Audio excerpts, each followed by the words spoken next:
It is an early hour of the evening when the sounds of the city usually fall to a few quiet echoes of the busy day.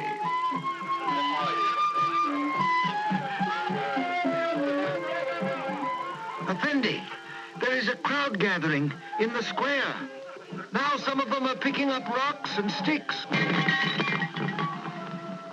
Why do you do it, Hamid? All this violence. What better way is there to deal with the dishonesty and corruption in our government and the do-nothing officials who keep us a backward country? There has been progress, Hamid, if you would open your eyes to it. By our own labors and with American aid. I don't see anything good about the way things are going in our land. And others are coming to agree with me.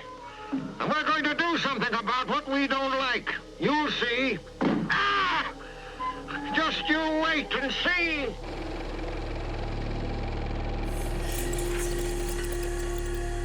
Let's go. Step up.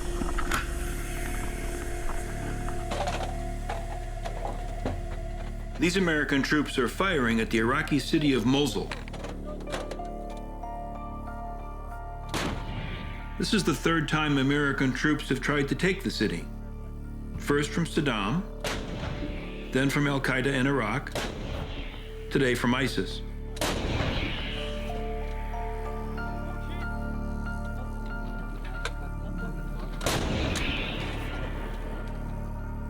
When you see these battles as parts of a larger war, certain patterns emerge. This mad dog of the Middle East has a goal of a world Muslim fundamentalist revolution. We're here for more than just the price of a gallon of gas. What we're doing is going to chart the future of the world for the next 100 years.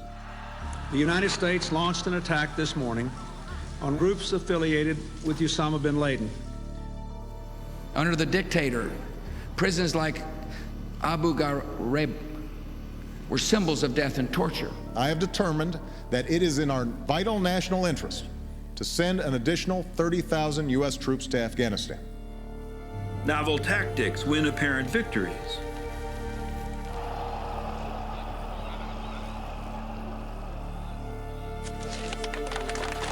Generals become heroes. And then things go awry and new threats emerge. I would bomb the shit out of them. Let me provide my own assessment of this war. We have not won it. We are not winning it. And simply trying harder is not likely to produce a different outcome. You got a light on that thing? We've tried invade and occupy. We've tried nation building, counterinsurgency, decapitation. Anybody who imagines that there is a neat and tidy military solution that can be imposed by the United States is deluded. Yet that delusion continues to be at the center of U.S. policy in the region, going back to the Carter administration, down to the present day. But we're keeping the oil. Remember that. I've always said that. Keep the oil. We want to keep the oil. $45 million a month. Keep the oil.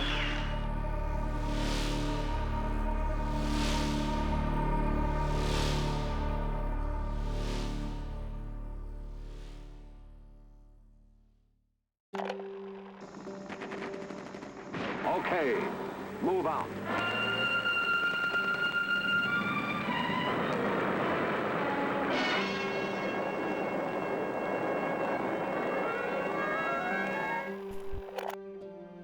I grew up in Indiana.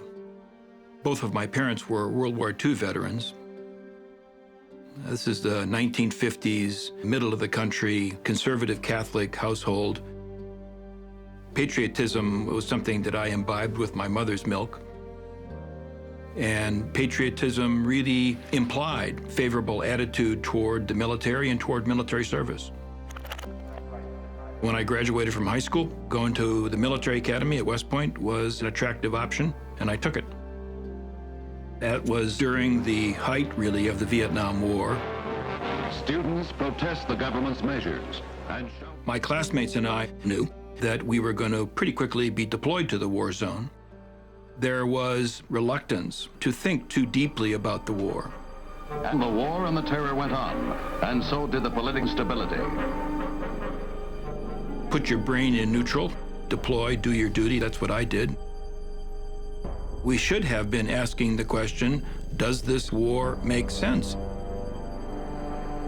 Is this war winnable?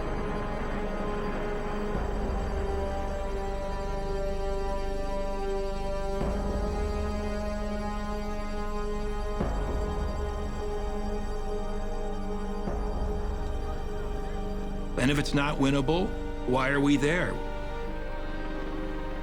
Why do we persist? I've been asking these apparently radical questions about our role in the Middle East for 30 years, to little avail.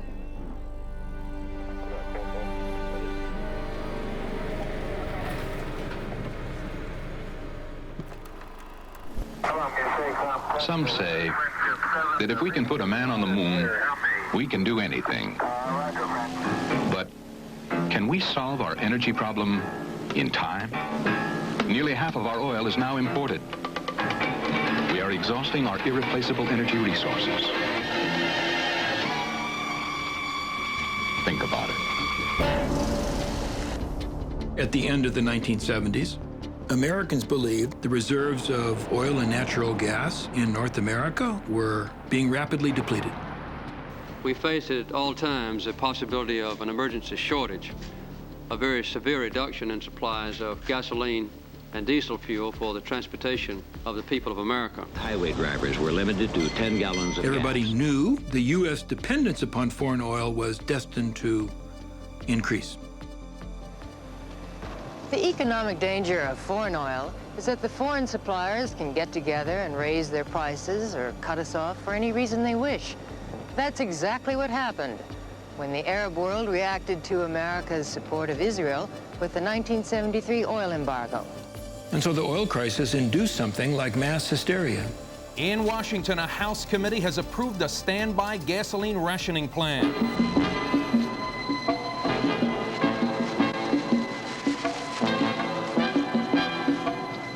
See if the keys are in the car. All right. Bob! They're here.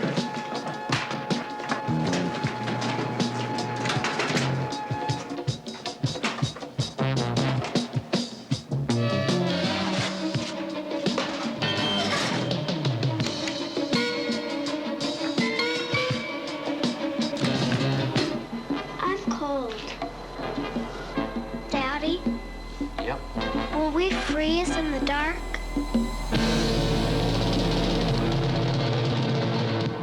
We now have above a 70% favorable rating in the polls for our jobs so far, but when we come out with an energy policy, we'll probably lose about 10 or 15% of that.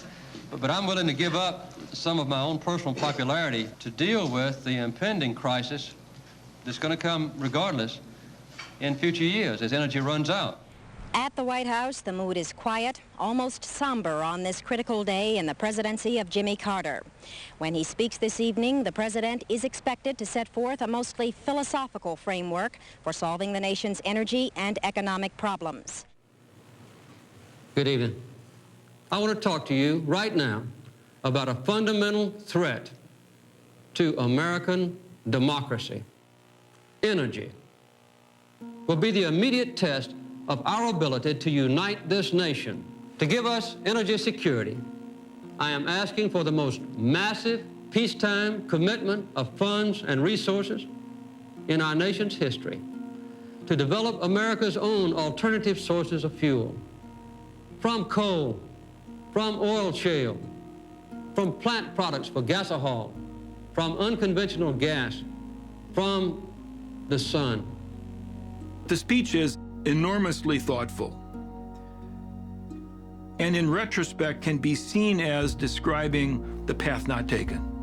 We're going to wean ourselves from our ever-increasing dependence on foreign oil. And by doing that, we will also become the people that we should be, a virtuous people.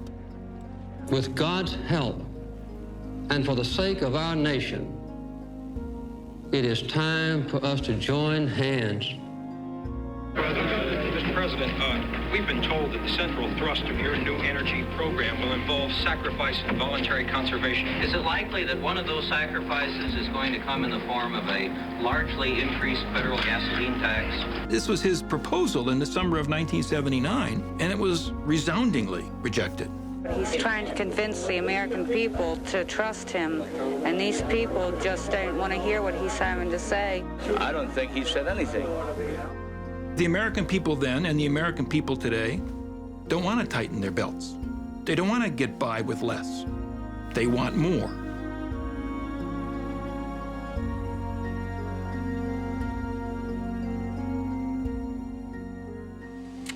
So often when the news comes in about Iran, I remember New Year's Eve, because you and the President spent New Year's Eve in Iran, and many reporters like myself are with you. I wonder if you personally have talked with them and what your view is of them as, at the Shah in particular, as a ruler. The Shah is communicating with opposition leaders. He is committed to a broader base for the government. He is working toward democratic principles and social change. And he has been embattled lately, and we obviously support him fully. When we talk about support, what do we mean today, post-Vietnam, by support? For example, if the Shah does fall, it threatens our oil supply, it threatens Israel's oil supply, it threatens Saudi Arabia, it threatens the whole Persian Gulf.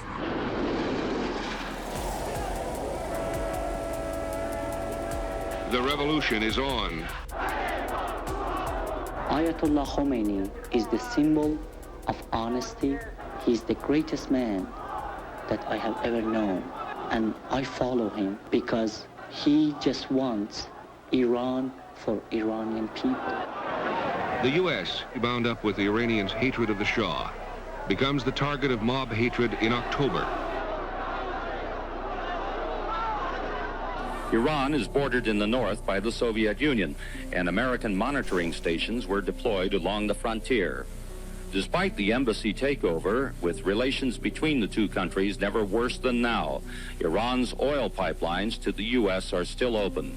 For how long is for the Ayatollah to say.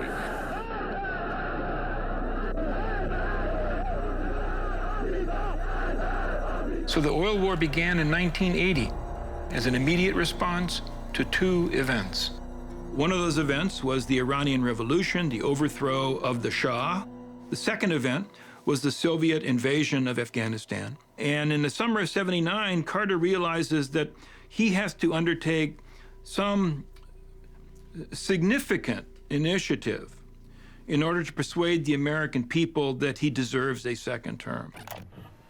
This is a CBS News special report. Here now from Washington is Leslie Stahl. Good evening. On Christmas Day, the Soviet Union began an invasion of Afghanistan, which took place on the 51st day of the hostage siege in Iran. Tonight, a snowy night in Washington, President Carter will address the nation. I come to you this evening to discuss the extremely important and rapidly changing circumstances in Southwest Asia. Massive Soviet military forces have invaded the small, non-aligned, sovereign nation of Afghanistan. This invasion is an extremely serious threat to peace because of the threat of further Soviet expansion into neighboring countries in Southwest Asia. A Soviet-occupied Afghanistan threatens both Iran and Pakistan to possible control over much of the world's oil supplies. There are Soviet military advisors in Afghanistan actively supporting the Marxist government in the civil war there. There is chaos in Iran, Soviet ships in the Indian Ocean, and a communist government in South Yemen, a Soviet foothold on the Arabian Peninsula. Eyewitness News continues now with Jerry Dumpty, Christine Lund, and the Eyewitness News team. From the desert to the sea to all of Southern California, good evening. Here's the latest at 6 in just a few moments. Well, we're going to switch live to Capitol Hill in Washington, where President Jimmy Carter will present his annual State of the Union address to a joint session of Congress and a nationwide broadcast audience. Mr. Speaker, the President of the United States. Our White House correspondent, Sam Donaldson, is at the Capitol. Are we going to see tonight the exposition of a new Carter doctrine? Yes, indeed, Frank. He won't call it that, but we will, because in effect, the president will say to the Russians that any attempt on their part to influence the Persian Gulf states, to invade that territory, will be met with an American military response.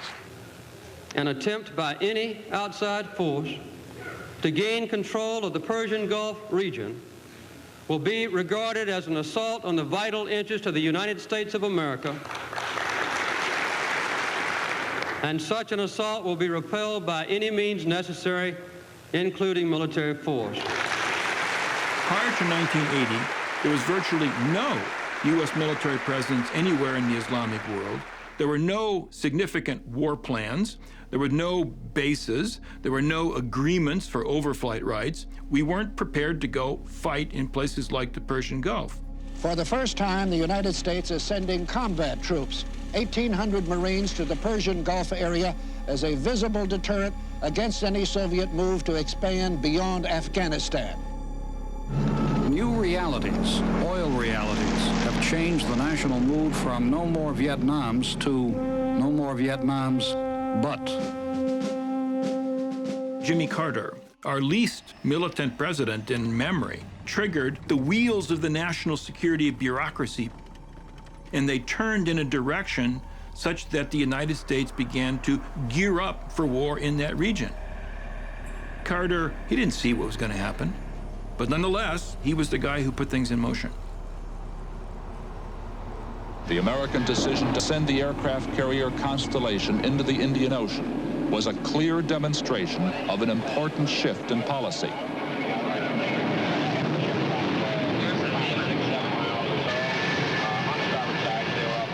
A commitment to defend the Arabian Peninsula and its oil. Operation Eagle Claw was the first use of American military power in anything like a serious way after the promulgation of the Carter Doctrine. Eagle Claw was the attempt to use U.S. forces to rescue the Americans held hostage in Iran during the hostage crisis. And it was a debacle. It was an utter, complete, and total failure. Amid frantic moves to leave, the Americans splashed jet fuel on their grounded craft. They fired into some of them. 3 caught fire and were totally destroyed. 2 survived. Inside the belly of one helicopter that remained intact, guns, bullets, first aid, camouflage, radio equipment. It was the supreme humiliation of the Jimmy Carter administration. In the aftermath of the attempt, we continue to hold the government of Iran responsible for the safety and for the early release of the American hostages who have been held so long. But in retrospect, I've come to believe, it's almost as if God or the gods were whispering, don't persuade yourself that American military power is going to fix things, because it's not.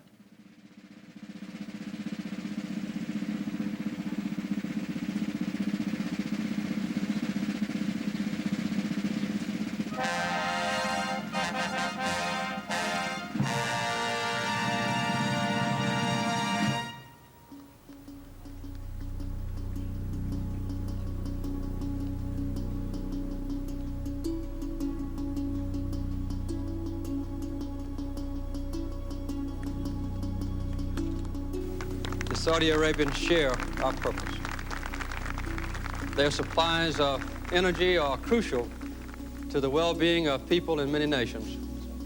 They produce their own oil for world consumption beyond the level which perhaps would be best for them. This responsible and unselfish action has saved the entire economic structure of the world from disruption and has alleviated the fears that did exist when the price of oil was raised in 1973. I think it's accurate to say that the future of Saudi Arabia and the future of the United States are tied together very closely and in an irrevocable way.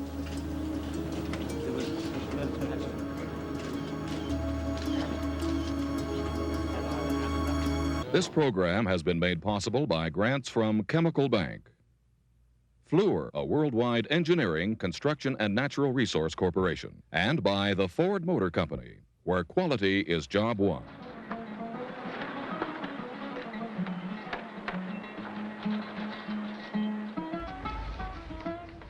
This is the Gulf, called the Persian Gulf in the west. Here it is the Arabian Gulf.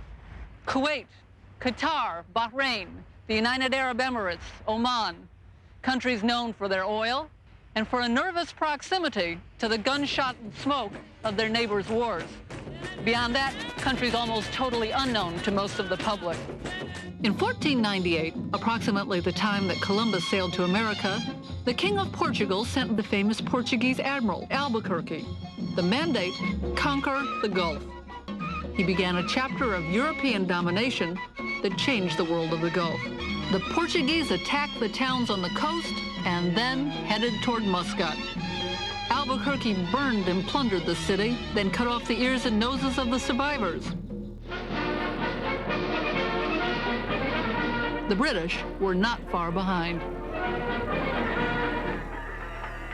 In the wake of World War II, empires everywhere were disappearing. The notion of people of color being ruled by whites from some distant land had become illegitimate. How did people here feel about the British before they left? There was a feeling, a kind of hatred, but I think it was not, a desired thing to have, somebody foreign government ruling your own country and shaping your destiny and the destiny of your people.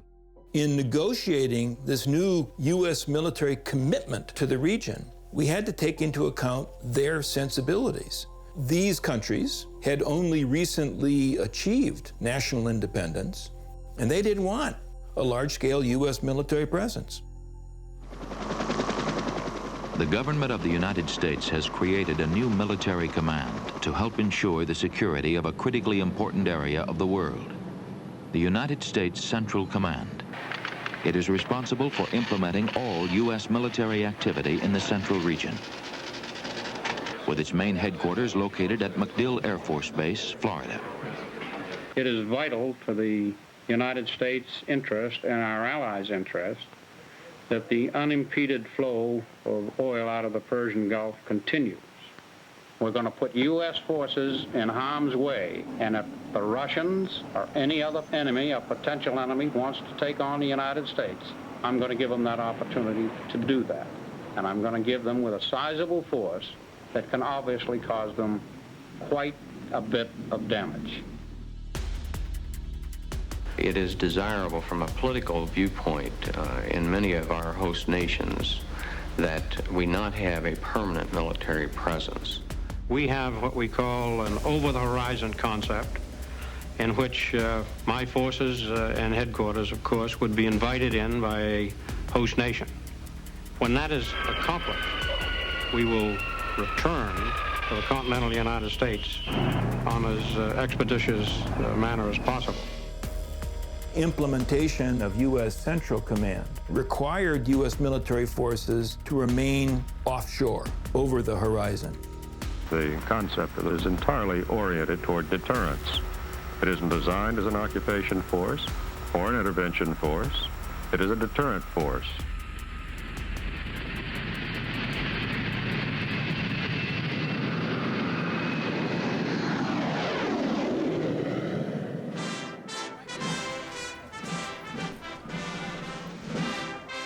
Your Highness, it is a pleasure for Nancy and me to welcome you to the United States as a guest of the American people. So Ronald Reagan inherits the oil war from Jimmy Carter. At that point, it's not much of a war. It is a commitment to ensure that the United States has access to the Persian Gulf. It is no secret that the United States has a vital national interest in the Middle East. We and our allies depend on oil originating there, much of it produced in and nearby your country. Yet we also recognize the value of partnership and respect for the culture and aspirations of states like your own.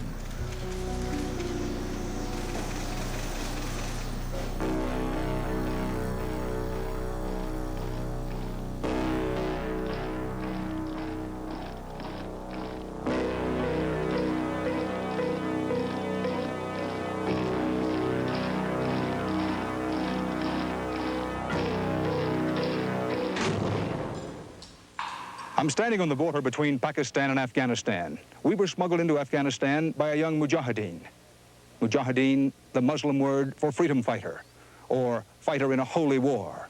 In this case, as the mujahideen see it, a holy war against the Soviets. A war, they say, that if they get weapons from us or anyone else in the free world, they will win. I'm sure he knows that in Vietnam we got our fingers burned, indeed we got our whole hands burned when we tried to help in this kind of situation. میگه که دستمون سوخت در ویتنام الان ما امریکا چی کار میتونه بکنه؟ Your hands were burned in Vietnam, but if you don't agree to help us, if you don't ally yourself with us, then all of you, your whole body will be burnt eventually. The Carter administration saw the Soviet invasion of Afghanistan as an opportunity to trap the Soviets into something akin to our Vietnam War. Jimmy Carter authorized U.S. assistance to the Afghan Mujahideen. When Reagan became president, he greatly expanded that support. Hi, how are you, sir? Say hello to Hazrat Khan. Hello. Look up and smile, Haz. I'm from Afghanistan and I got hurt by the Soviet bombing. They killed my mother and they killed my family and we almost lost 1 million people. To keep supporting the Afghan people, you know. We will. And after 7 years of war, the world still wonders how these Afghan guerrilla fighters have been able to force the Soviet superpower into a military stalemate.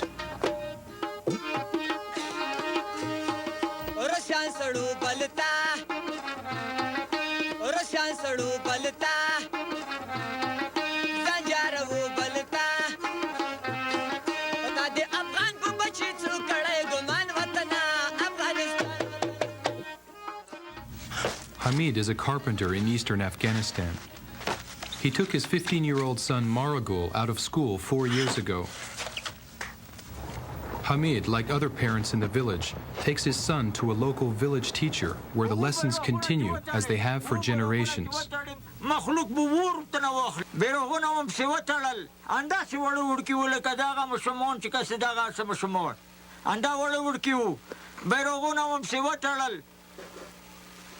Ali Mangala urtai karme ki kor ta pangrzonu ki kushvu.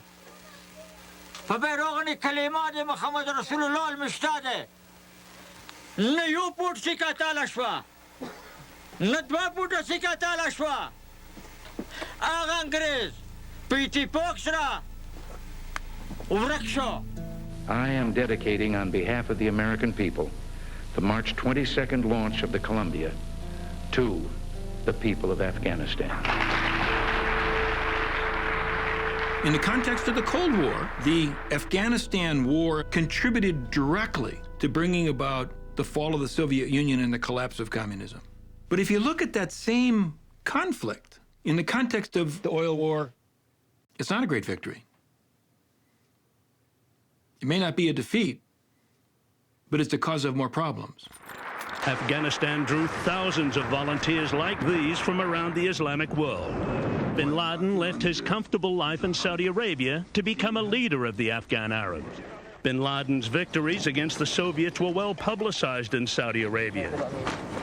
Now proclaiming the incursion a bleeding wound, Gorbachev calls for the withdrawal of over 100,000 Soviet troops. In the end, the Afghan adventure is considered a total failure for the Soviets and a tragedy for Afghanistan, which retains its independence at the cost of 1 million lives.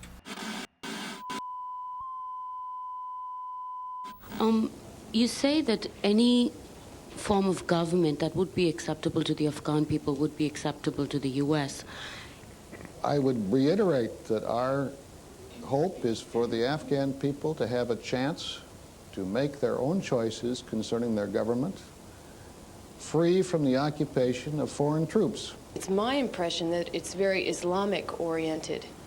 And you're saying you don't care what kind of government it is, it's as long as the Afghan people want this government. Yet in Nicaragua, you insist on a democracy. I'm not sure that I said we don't care. What I tried to say was that it is not up to us to determine. I thank you all for your interest, and you're very, very good and well-informed questions.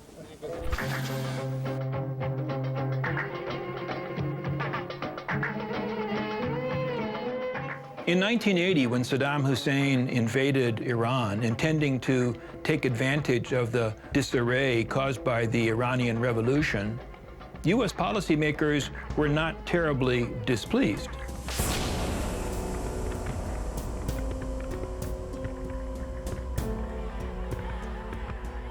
Only when Iranian forces turned the table on Saddam and posed a threat to his regime did the United States take notice. The American response was then to intervene on behalf of Saddam. Here he is. Here he is.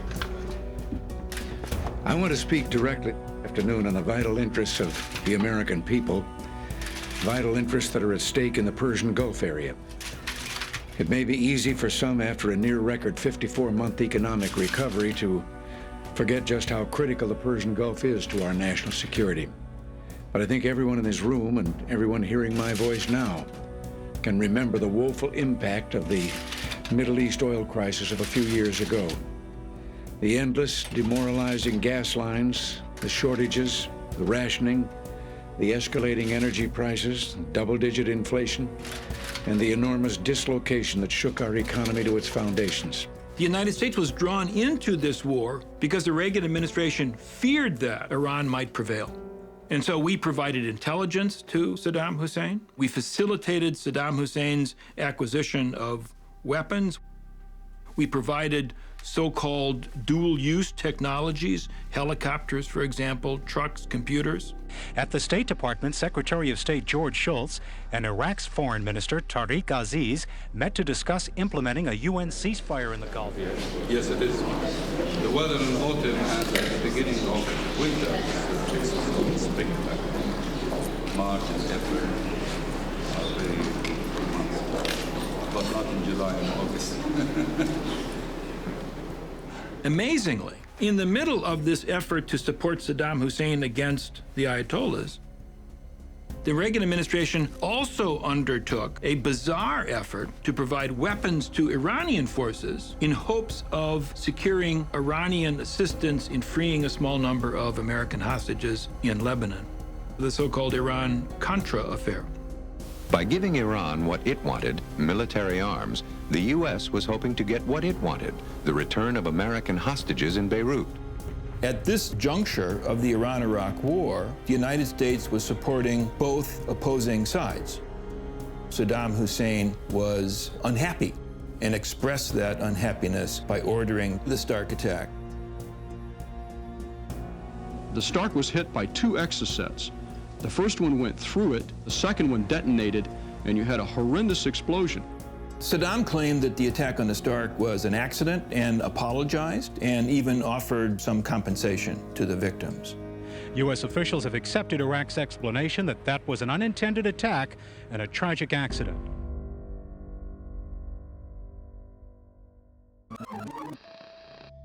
Both Iran and Iraq depended upon oil export, and therefore Iraq began targeting Iranian tankers, and Iran, of course, attempted to do the same in reverse.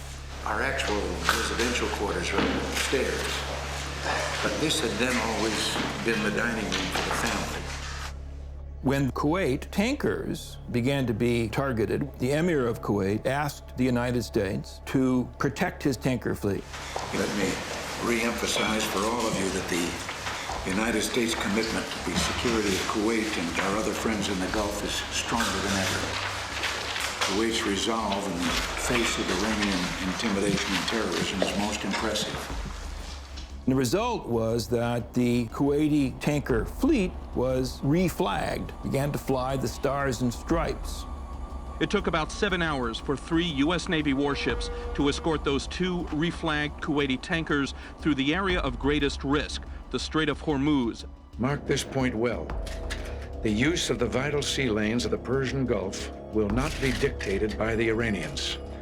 Weakness, a lack of resolve and strength will only encourage those who seek to use the flow of oil as a tool, a weapon to cause the American people hardship at home and promote conflict and violence throughout the Middle East and the world. That's end of statement. President, do you have no bear cover some to make people sure that worry. those ships are safe? Some people worry that you're going to get in the shooting war. You're going to get in the shooting war in the Middle East. Can you guarantee the American people? Are you going to get in the shooting war in the Middle East, sir? In comparison with the United States Navy, the Iranian Navy was quite small, but they did have the capability of mining the Persian Gulf. We are outraged at the activities of the Iranians in dumping mines in international waterways. A mine is a pretty indiscriminate weapon. It doesn't know what flag is being flown on the fantail of the ship that happens to run into it. In the face of threats from Iran, officials at the Pentagon held their breath. Soon after the Navy began the mission of escorting Kuwaiti tankers, a U.S. Navy warship hit one of those mines. The incident provided a pretext for the United States to escalate. Those who make sound general quarters. Sound general quarters, aye. General quarters, all hands man your battle stations. When provoked, and as a measured response, a carrier battle group with its ships and planes destroyed Iranian gunboats and an oil drilling platform.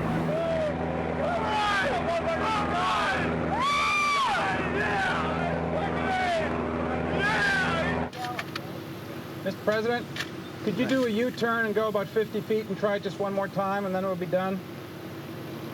50 to 75, then come on back. Just hang out with you while he does that? Stop eating. You're not supposed to eat. Come on. Very good. That's good.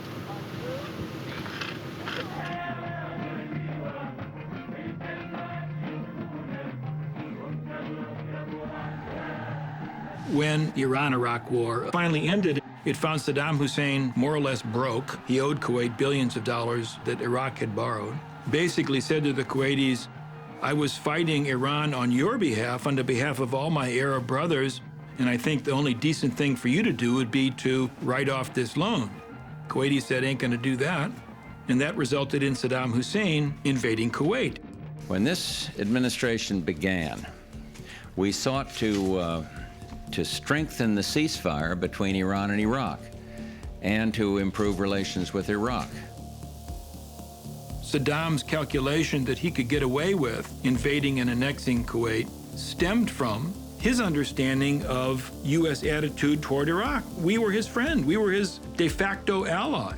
I believe he thought he could just take over Kuwait, and then there'd be a lot of talk and discussion, and he would be able to turn Kuwait, a sovereign nation, a member of the Arab League, a member of the United Nations, into Province 19. And in 3 days, Iraq had 120,000 troops and 850 tanks in Kuwait, moving south toward the Saudi border. And it was this clear and rapidly escalating threat that led King Fahd of Saudi Arabia to ask for our assistance. Now, for the first time since the creation of U.S. Central Command, the war plan successive commanders of CENTCOM had developed was put into operation. Hi, and welcome to Air Force Now. I'm Tech Sergeant Jim Langdon. Beginning news in blue this month, military airlift has been phenomenal in the deployment phase of Desert Shield. It has moved more people and equipment faster and farther than any other time in history. The stakes are high. Iraq is already a rich and powerful country that possesses the world's second largest reserves of oil and over 1 million men under arms. It's the 4th largest military in the world. Our country now imports nearly half the oil it consumes and could face a major threat to its economic independence. If he dares come across that border and come down here, I'm completely confident that we're going to kick his butt when he gets here. It's going to be because of you folks right here. Iraq itself controls some 10% of the world's proven oil reserves. Iraq plus Kuwait controls twice that. I cannot predict just how long it'll take to convince Iraq to withdraw from Kuwait. Sanctions will take time to have their full intended effect. We will continue to review all options with our allies, but let it be clear, we will not let this aggression stand. CENTCOM's purpose had fundamentally changed. At the outset, The aim had been to prevent the Soviets from intruding into this region of the world that Americans considered to be so vital. Now the purpose was to prevent a hostile nation within the region from coming to dominate it. What at stake is more than one small country. It's a big idea, New World Order. You need to make sure you bracket that so that becomes... Where diverse nations are drawn together in common cause to achieve the universal aspirations of mankind, peace and security, freedom and the rule of law. Such is a world worthy of our struggle and worthy of our children. The community of nations is resolutely gathered to condemn. Did you have a stop there? Well, I just want to be sure that there's no confusion and everybody's happy with worthy of our children. I don't want people to think it's worthy of our children's lives. In other words, that you're saying that the rule of peace and security, freedom and the rule of law, such is worthy of our struggle. They know we must make sure the lion's share of the world's oil resources don't fall into his hands, only to finance the further aggressions of this tyrant.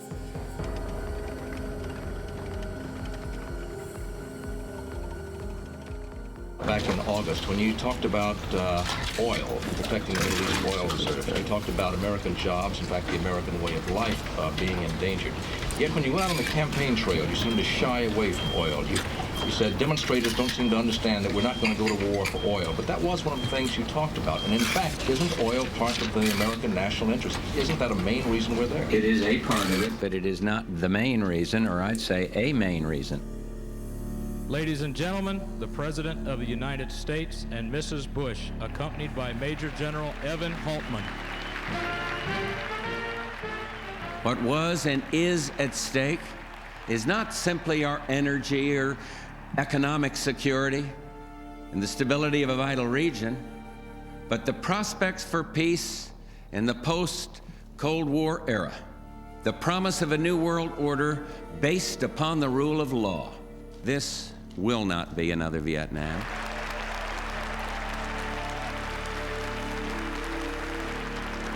We ended up with a war undertaken in order to evict the Iraqi army from Kuwait, but also undertaken with at least the hope, if not the expectation, that inflicting a military defeat on Saddam Hussein would lead to his being overthrown.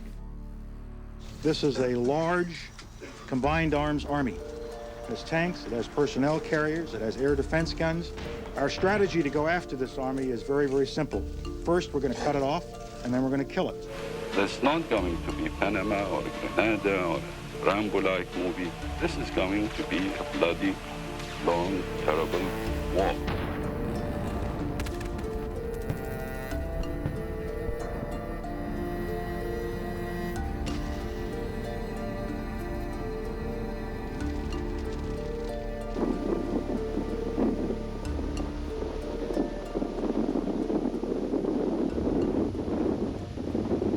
Today we're on a rate of processing close over 1,000 prisoners a day in a 24-hour span. One time 400 to 500 was a goal in the books. That was to be an ideal number or a max number, and we have more than doubled that, and we're extremely pleased about it.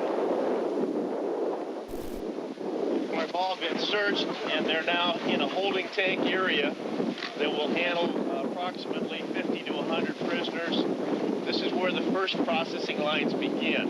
At this point in time, they're just set up here, and they're ready to go through the processing stages and steps that we'll be taking at this time. I've just given you a tour of one of the 8 dining facilities the Enclosure 3 has set up, and what it's like to feed 3,000, 4,000 PWs every day, and thanks for coming to take the tour.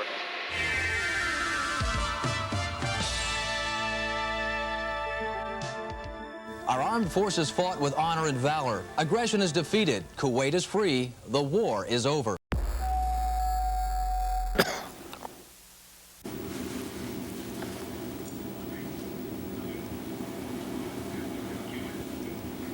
Kuwait is liberated.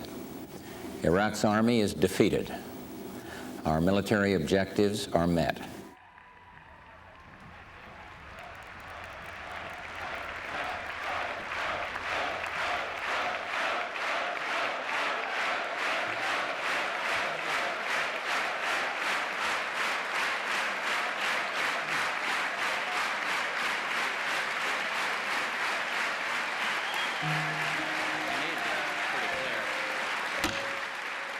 In the wake of Operation Desert Storm, President George Herbert Walker Bush lamented that there had been no clean ending.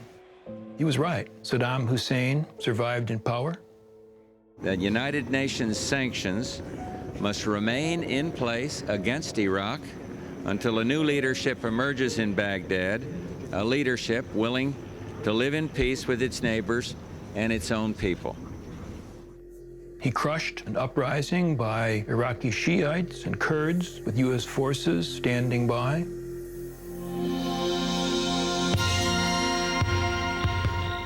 In this edition of Air Force News, our correspondents report on operations in the Arabian Gulf. Because of Iraq's noncompliance with United Nations resolutions, President Bush committed U.S. troops to a coalition force monitoring the 32nd parallel in southern Iraq. As far as Saudi Arabia and Kuwait were concerned, Saddam still posed a proximate threat to their survival. So the Bush administration made the fateful decision to maintain U.S. forces in the region on a permanent basis.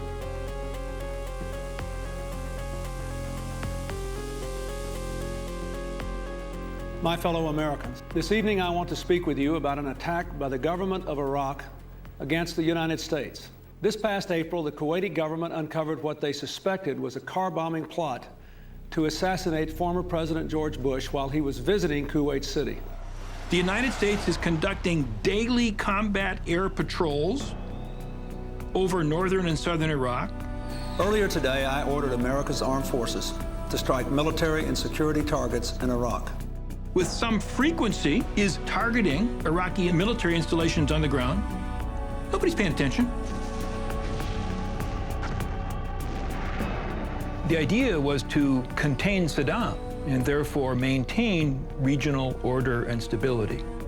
The actual effect, however, was to inspire terrorism directed at the United States and intended to force the United States to withdraw its forces entirely. We declared a jihad, a holy war, against the United States government because it is unjust, criminal, and tyrannical. He said, I'm opposed to the presence of foreign troops in Saudi Arabia for two reasons, Islamic reasons and patriotic reasons. Because he said, I don't want my homeland to be occupied by foreign troops. Secondly, Islamic reasons, because he said that Mecca and Medina, the holiest places for Muslims, we don't want non-Muslim troops nearby. Bin Laden and others see their success in evicting the Soviets from Afghanistan as indicative of their ability to take on the other superpower, to evict the other superpower from the Islamic world, and that's us. The truck, parked suspiciously close to the perimeter, explodes. The blast is heard more than 120 miles away.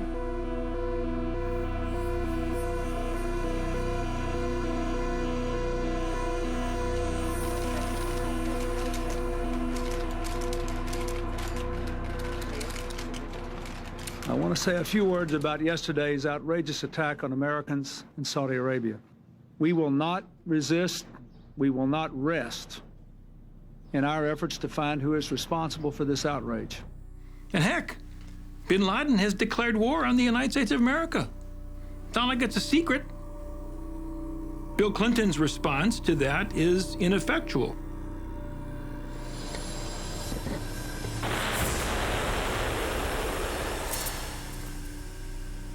As you know, an explosion claimed the lives of at least 4 sailors on one of our naval vessels, the USS Cole, this morning.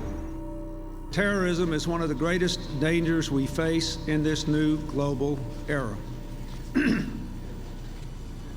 Today, we have struck back. The United States launched an attack this morning on one of the most active terrorist bases in the world. It is located in Afghanistan and operated by groups affiliated with Osama bin Laden.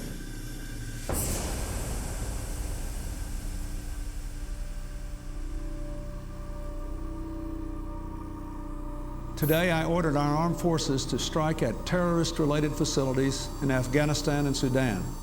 From a military perspective, Clinton is an activist president. But from both a military and a political point of view, he's an activist president who doesn't get things done. If you had an opportunity to give a message to President Clinton, what would that message be?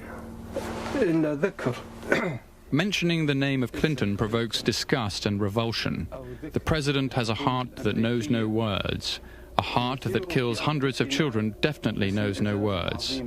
Our people in Arabia will send him messages without words because he does not understand words.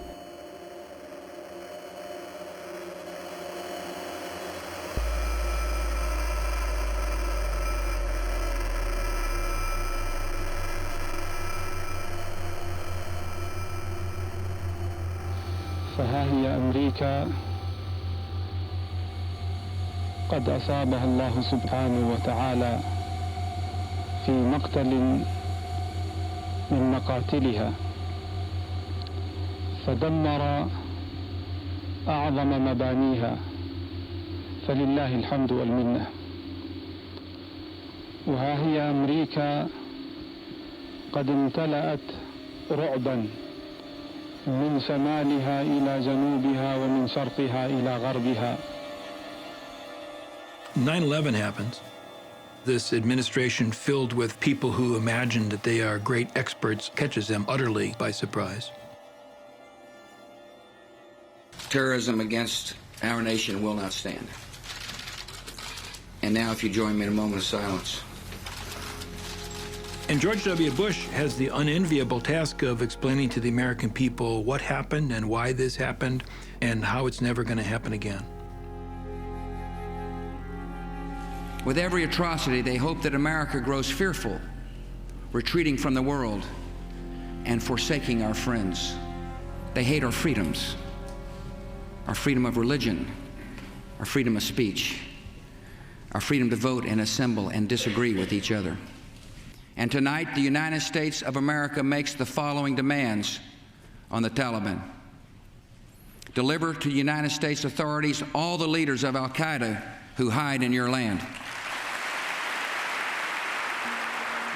In the wake of 9/11, the George W. Bush administration made some demands on the Taliban, then in power in Afghanistan, were not unreasonable demands. Fork over the conspirators and give us absolute guarantees that you will not provide sanctuary for anti-American terrorists anytime in the future. They refused to comply.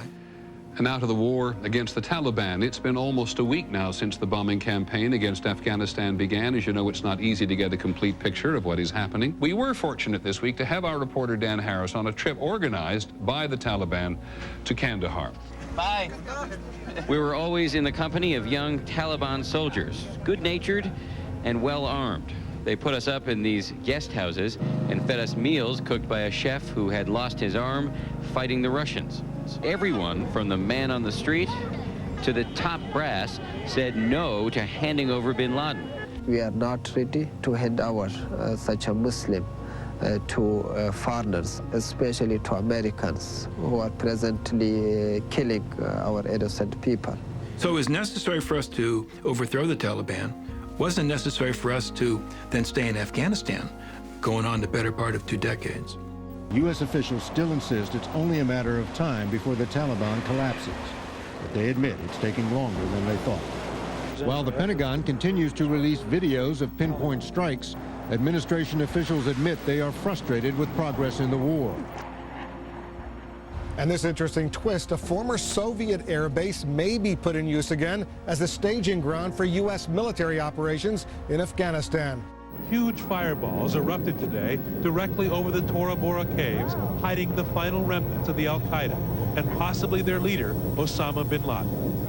Along the way, a U.S. B-52 dropped its payload in front of us in the direction of Tora Bora, then a 2-mile hike to the village of Kamado. Here, we saw more than 15 homes obliterated. A guard dog guarded nothing. The air was thick with the stench of death. Why did the Soviet Empire collapse? The Soviet Empire collapsed as a result of overstretch. The Soviets tried to do something that they should not have done. They tried to pacify Afghanistan. What appears to be the logic of bin Laden's war against the United States is to elicit that same kind of reaction on the part of the United States. The Americans have forgotten history and haven't learned from it, says this Taliban soldier. We will bury their skulls in the mountains. The purpose of the 9/11 attack was not to defeat the United States, but to cause the United States to behave stupidly in ways that would ultimately lead to the defeat of the United States, and once the United States accepted defeat, withdrawal from the Islamic world, clearing the path for bin Laden then to move on to his second objective of purifying Islam itself. That strategic logic actually worked. We were drawn into an unnecessary and unwinnable war. In the heart of Kabul, U.S. Marines reclaim a strip of America. The U.S. Embassy, closed since 1989, will reopen soon. A new era in U.S.-Afghan relations. But these Marines are tense. Bullets zing overhead at night. This is where the Marines will patrol next. The streets of Kandahar, the spiritual home of the Taliban. Now, even as U.S. forces prepare to enter the airport in Kandahar, Pentagon officials emphasizing tonight that they will not stay long as an occupying force inside of Afghanistan. In 4 short months, our nation destroyed Afghanistan's terrorist training camps and freed a country from brutal oppression. Kabul is a city on edge, an explosive mix of 2 million people, mostly refugees, hundreds of thousands of weapons, and no government. We are winning the war on terror. This is an instance of the American insistence that we have achieved significant results when in fact we haven't.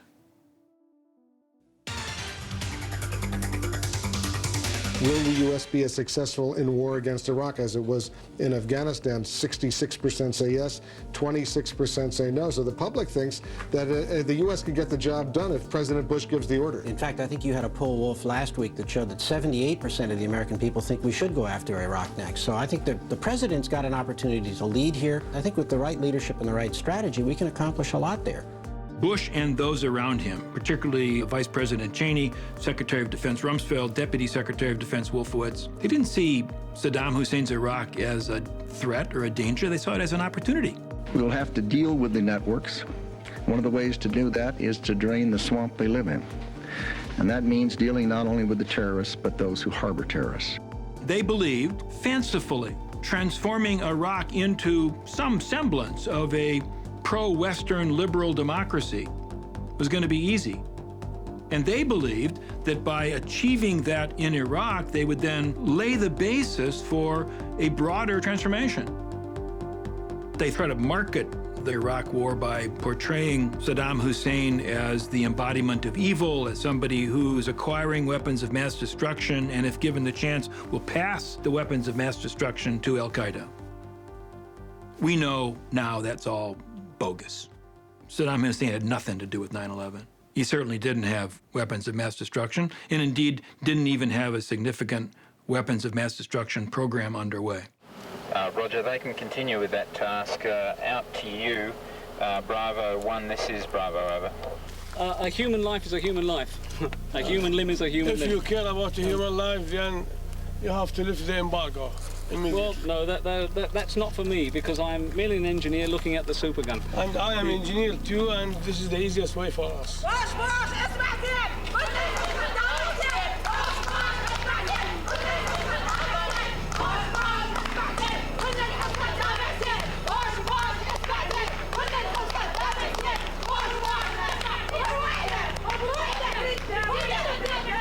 What we're giving you are facts and conclusions based on solid intelligence. This is evidence, not conjecture. This is true. This is all well documented. Now, I believe the facts that have brought us to this fateful vote are not in doubt. That if left unchecked, Saddam Hussein will continue to increase his capacity to wage biological and chemical warfare and will keep trying to develop nuclear weapons. We're back with Operation Iraq Freedom. The war against Saddam Hussein is underway. The White House announced tonight at about 9:45 that the president would be coming out to say that the process of disarming Iraq is underway. American and coalition forces are in the early stages of military operations to disarm Iraq, to free its people, and to defend the world from grave danger. Right in front of us, at least 10 major buildings destroyed, Tom, in the course of about 2 minutes. An amazing sight. Just like out of an action movie, but this is real. This is real. This is shock and awe, Tom. At least 30, 40 cruise missiles have come in at this point. One building after another going down, Tom. They're taking out whole buildings with these cruise missiles. Whole buildings. Saddam Hussein has constructed the west bank of the city in the past 20 years of his government. It's disappearing before our very eyes.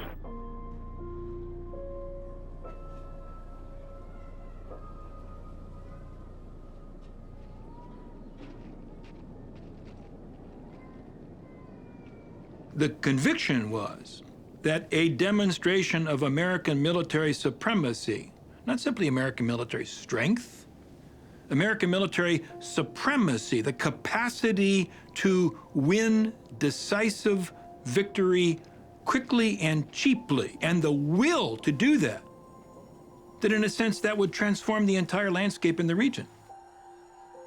And let's face it, if you look at the first 6 weeks of the war, they thought they had it done. The Iraq War had ended. On to the next thing.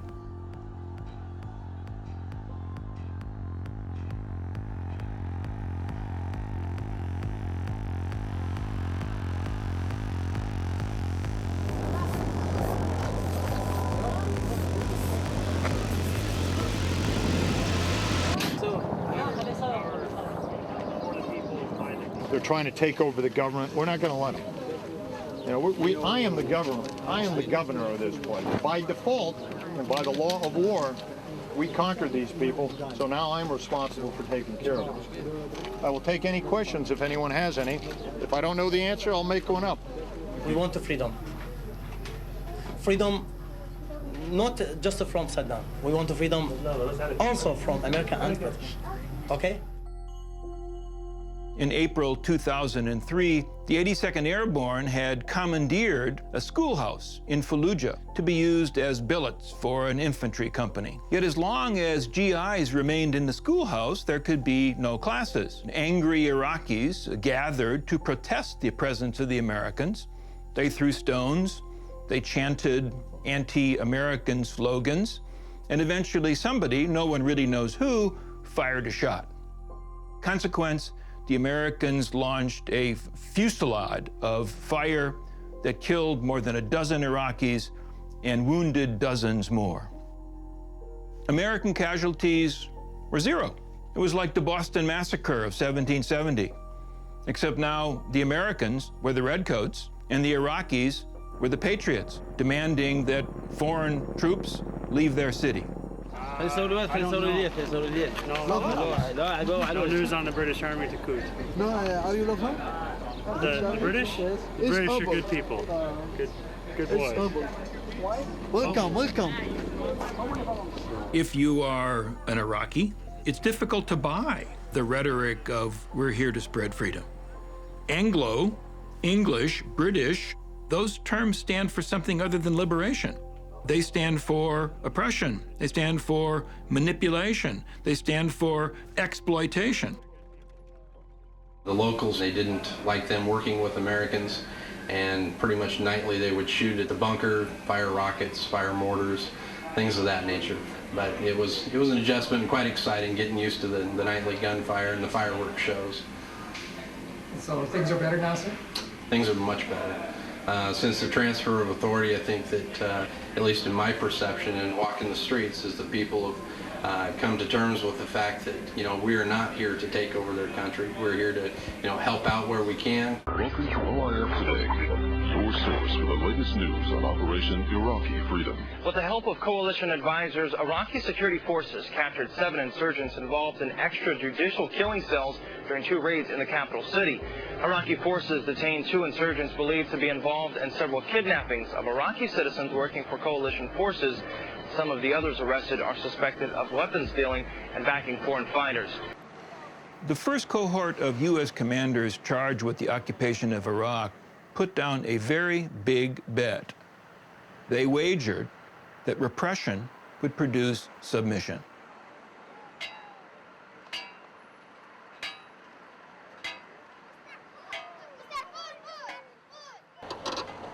Name, Lieutenant Charles Wilkins. Where are you from? Columbus, Ohio. Kind of give me an idea what we just got finished here. What we just finished here was the earthwork, the horizontal work for a 2,000-man, fundamentally a holding facility. We understand there's going to be some activity whereby we may have some detainees. We need a place to hold them. Concertina wire, triple strand to military standard to, I guess, kind of keep the detainees in. What's it for? Holding, from what I hear, holding to whoever we take tonight. Prisoner and whoever's alive, I guess, I don't know. The Americans locked up thousands, often on specious grounds. But the prisons in which they were confined proved to be a breeding ground for insurgents. A policy of round them up and lock them up only made things worse. That's me, and that's me too in the front. They told us to take off our clothing, and we said no, saying it's against Islam. Then they started beating us. American politicians and U.S. commanders, speaking with one voice, depicted our purposes as benign and enlightened. And we intended to make Iraq a better place for Iraqis. The photos at Abu Ghraib simply exposed that as a lie. In the new era that is coming to Iraq, your country will no longer be held captive to the will of a cruel dictator. When American leaders embark upon some expansionist project, they rarely speak plainly about its true purpose. Instead, they talk about America's mission to spread freedom and democracy. It's a way of camouflaging imperialism and making it more palatable to the American people. The purpose of U.S. military involvement in and around the Persian Gulf has never been about freedom. It's been about oil and dominion. The nightmare that Saddam Hussein has brought to your nation will soon be over. You are a good and gifted people, the heirs of a great civilization that contributes to all humanity. You deserve better than tyranny and corruption and torture chambers. You deserve to live as free people. And I assure every citizen of Iraq, your nation will soon be free. It's pretty amazing to go out there and the kids just gather around any soldier like crazy and ask for candy and ask for money and pens and pencils. Anything. They're just eager for anything that the soldiers can share. They just love it. And that's how we're going to win this thing eventually. Is the adults have already made up their minds and most which way they're going to go, but the kids in a generation are going to understand that we weren't here to do anything but help them, and they're the ones that are going to understand democracy down the road.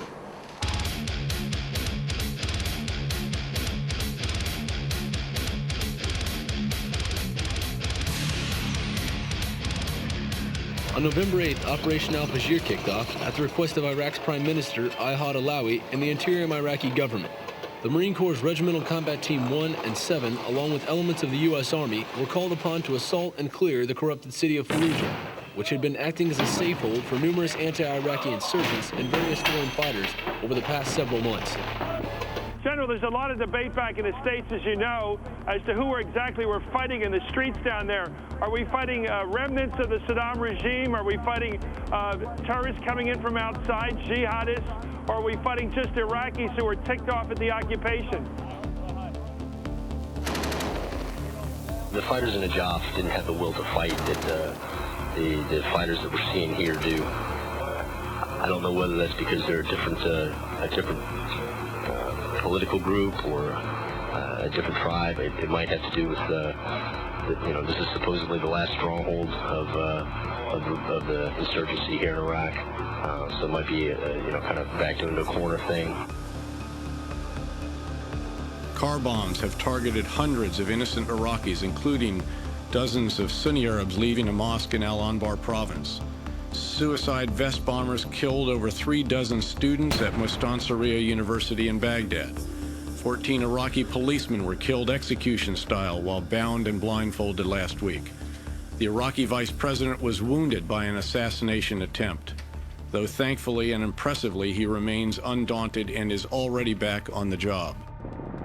Sometimes the attacks against us either seem to be ignored or assisted by Iraqi security forces. I'm wondering what actions are being taken against people that we might deem to be corrupt or counter to our efforts. You know that in every conflict in our country's history, there have been those who said, let's toss in the towel.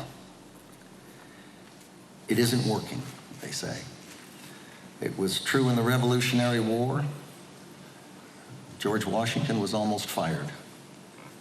It will be interesting, I think, to see what the true historians will say of this period 20 or 30 years from now. For a parent, the thought of burying a son or daughter is unimaginable. Last week, the unimaginable became a reality in Walpole. It was a day that brought townspeople together in support and grief. Outside the church, Nancy and Andrew Basevich Sr. watched the flag-draped casket of their only son slip into a hearse for the short ride to a nearby cemetery. When my son was serving, I was immensely proud of his decision to serve, and I was immensely proud of everything that he did. I actually felt it was my responsibility to my son to speak the truth as I was given to understand the truth. So you're a conservative, but you're an Obama man. I've said that in print. The prospect of an Obama presidency, I think, is the one where there is some hope of rethinking the emphasis placed on military power.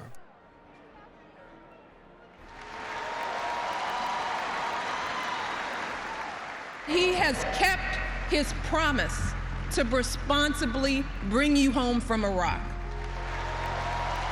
President Obama ran in 2008 making 2 promises. One promise was, elect me president and I will bring the Iraq war to a responsible end.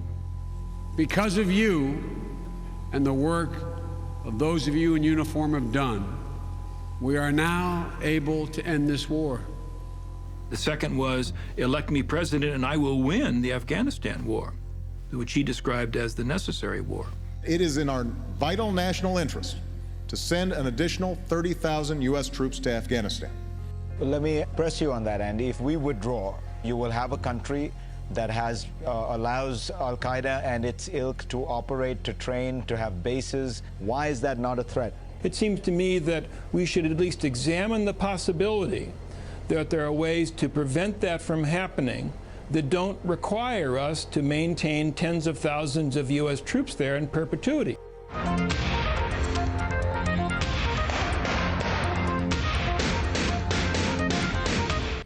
Coalition forces launched Operation Odyssey Dawn to establish a no-fly zone over Libya March 19. Meanwhile, yesterday marked the definitive end of the Gaddafi regime in Libya.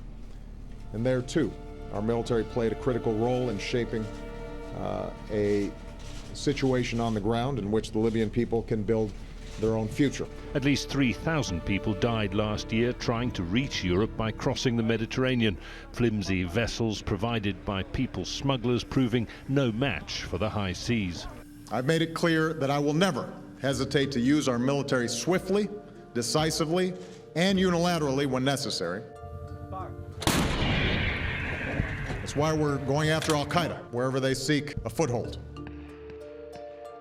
Obama says we're going to abandon the methods that have not worked, not to rethink basic policy, but to embrace a different set of methods to continue the war.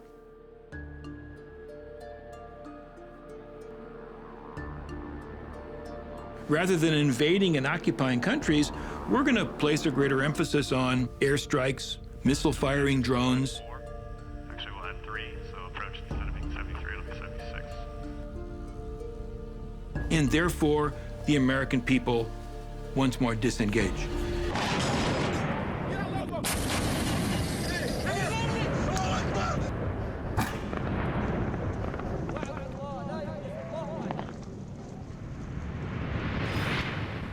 Iraq seems to be disintegrating as terrorist organization ISIS now controls Mosul, Iraq's second largest city, Fallujah and much of Ramadi, parts of Baja, Tikrit. Though significantly outnumbered, ISIS managed to overwhelm entire divisions of the Iraqi army, many of whom removed their uniforms and ran. When we elected President Obama, I think the expectations were that he was going to, score an A. Remember, he's the guy that, upon being inaugurated, received the Nobel Peace Prize. He doesn't deserve an A. He probably deserves about a C. Why does this matter? Why should people care about what's happening in Iraq, given the problems we have here at home? These are vital U.S. interests in Iraq. Number one, the counterterrorism, the al-Qaeda threat. Number two, just the supply of energy resources to global markets. Iraq through 2035 will account for 45% of all of the growth in oil energy exports. If Iraq were to collapse in a major civil war and sectarian war, the effects to our own economy here at home would be quite serious. Good afternoon, everybody. Please be seated.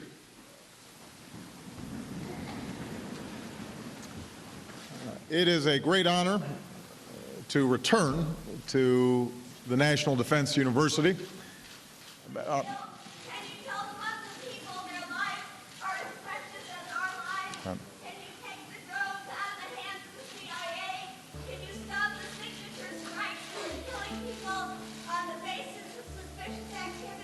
We're addressing that, ma'am.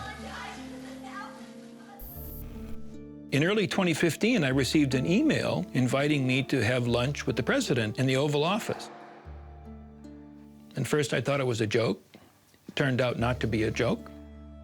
I reported to the Oval Office, and we had lunch, one-on-one. He clearly had either read my books or had been briefed on my books. I had gone in with a list of things I wanted to suggest to him. I suggested a serious evaluation of the origins of our wars and their conduct. I know I talked to him about the all-volunteer force. I mean, why are the American people detached from our wars?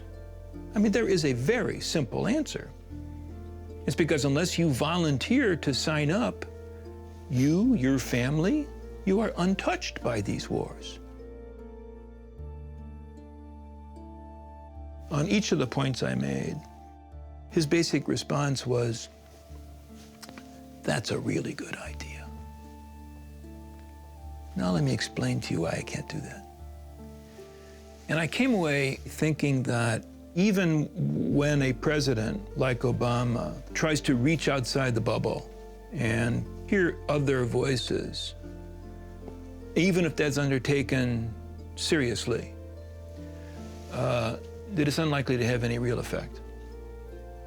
Because after an hour in the Oval Office, I left, and this staff is still there. Congress is still there. The New York Times and the Washington Post and NBC News are still there. And they create the operating environment which constrains a president. And during my administration, we all together destroyed the caliphate. And now we want the countries in the region to police their own borders. We don't want to be a policeman in this case, but we're keeping the oil. Remember that, I've always said that. Keep the oil.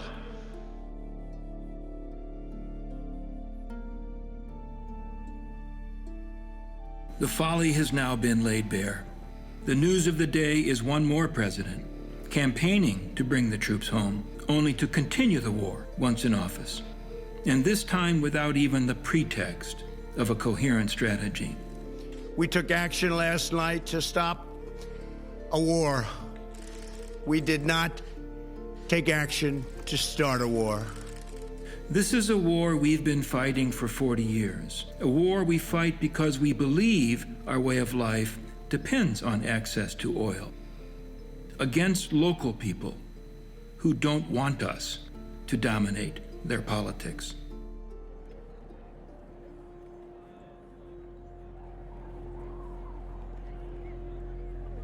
When people say to me, "Thank you for your service," I just ignore it. I find it annoying. But more to the point, it's pretty clear within the ranks of the active duty military, that phrase is a red flag. If I say to a soldier, "Thank you for your service," I'm making myself feel good. I'm making a pretense of fulfilling some sort of obligation or responsibility. And having thanked you for your service, I have now acquitted that responsibility, and I can therefore go about my business feeling virtuous. As citizens, we have a responsibility to be seriously concerned about the well-being of our soldiers, and that serious concern simply doesn't exist in our country. What we have is gestures.